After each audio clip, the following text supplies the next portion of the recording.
Hey guys, welcome to FLATOUT Saloon, and yeah, this is my first video on this channel. Normally I do videos on a German channel called Wheelers. I will try it in English because I think I can reach more people that are interested in bikes. Yeah, this is my KTM 990 SuperDuke R. I got this bike now for 1.5 years. Yeah, and now I will try to explain you some things I like about the bike, I don't like about the bike, and what my thoughts on this machine. And yeah, let's start the video. Yeah, let's have a closer look to the seating position. And what can I say? The thing is, the bike is not made for small people. I think it's a very huge bike, and I'm 1.88 m, and the bike is really tall. You also have the feeling that you're sitting very high on the bike while riding it, but it's quite comfy for large people. The angle of my knees is pretty wide open. It's very comfortable, but one thing is here is the power part seat installed, and the seat is not very comfy. I like the riding position. It's yeah, not like the modern naked, it's a bit more old school, and you feel more the KTM Supermoto vibes they had in the past. But I like it. I think it's not so far away from the modern SuperDuke from the 1290s. It's a sporty naked bike seating position, and I like it pretty good.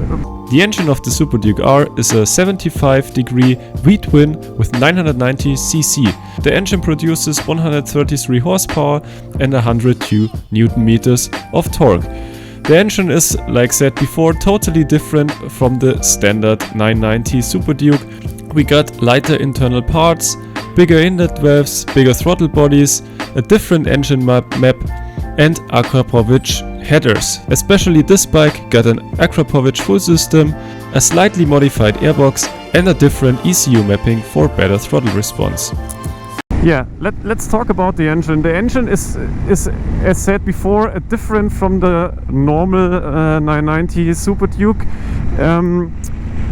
In this R version you feel more vibration because of the lighter internal weight of the engine. The engine produces the power very different from your normal SuperDuke, because the standard one is pretty much V2, you all know. It's very punchy from the bottom of the revs, and it lost their power at the top.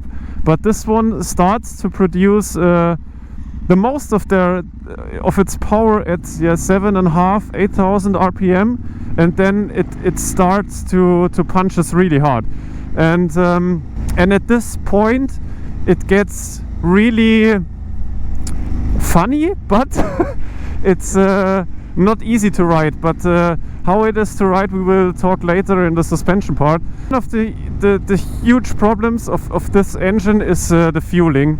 The stock fueling is not really good.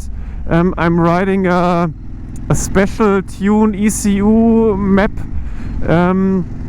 It's like a custom Acra map, and changed the fueling and the position of the secondary throttle bodies a bit. It makes the engine feel better, and it's easier to ride the bike, because stock the bike is pretty rough on the throttle, and it doesn't get good as it's on the modern bikes. My 890 Duke R is pretty smooth on the throttle, but here it's pretty rough. Really needs a long time to get used to the bike because of the throttle and the special way the bike rides. Even when you're driving through a town or a city, it's very hard to find the sweet spot and a good amount of speed. You open the throttle. It's when you start to riding pretty hard and fast, then you don't feel any problem with the throttle. The bike like to ridden very hard. The gearing is pretty short, but I like it. There are a few people outside, they make it more shorter than stock, but I think the stock gearing is a good compromise of cruising and sporty riding.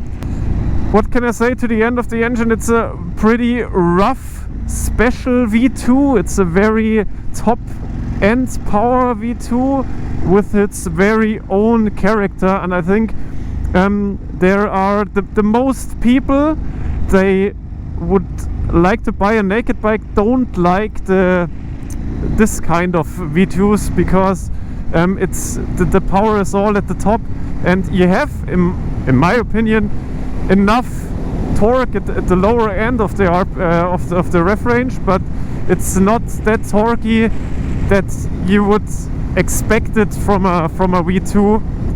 That is what I can say about the engine. Let's have a closer look to the suspension of the 990 SuperDuke. We got WP suspension part like the full adjustable front fork and the full adjustable shock. The suspension setting is ultra stiff, and now let's have a look how it works on the road. What can I say about the suspension? And yeah, the suspension on the 990 is so damn hard. It's unbelievable hard. For me, I'm about 72 kilograms, and it's for me normally it's too hard. I ride it in the comfort setting of the suspension, and it's okay if you ride it hard, it's okay. But if you're cruising around like now, it's way too hard. It should be a bit softer. Bike rides in a really special way. I need a very long time to get used to how the bike feels in corners, it has a very complex riding physics. I don't know how to explain it, but it's not easy to ride, especially for beginners. I don't recommend, do not buy this bike. Yeah, I ride bikes for over 10 years now, and I ride on racetrack and on street and everywhere.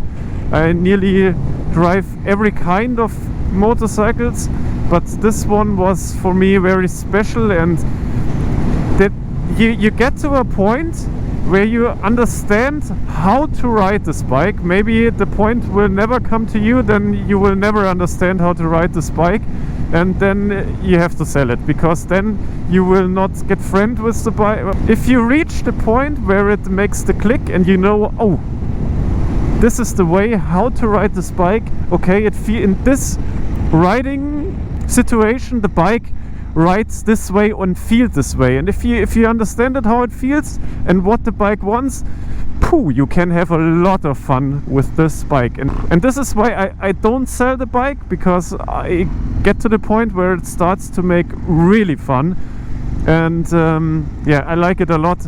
Not that handsome than the 1290 SuperDuke or the 890 or 790. It's a complete hooligan bike for skilled riders.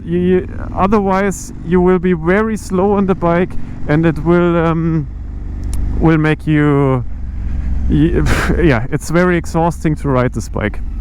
Here you can see the cockpit of the 990 SuperDuke. It's a small little LCD dash with an analog RPM meter.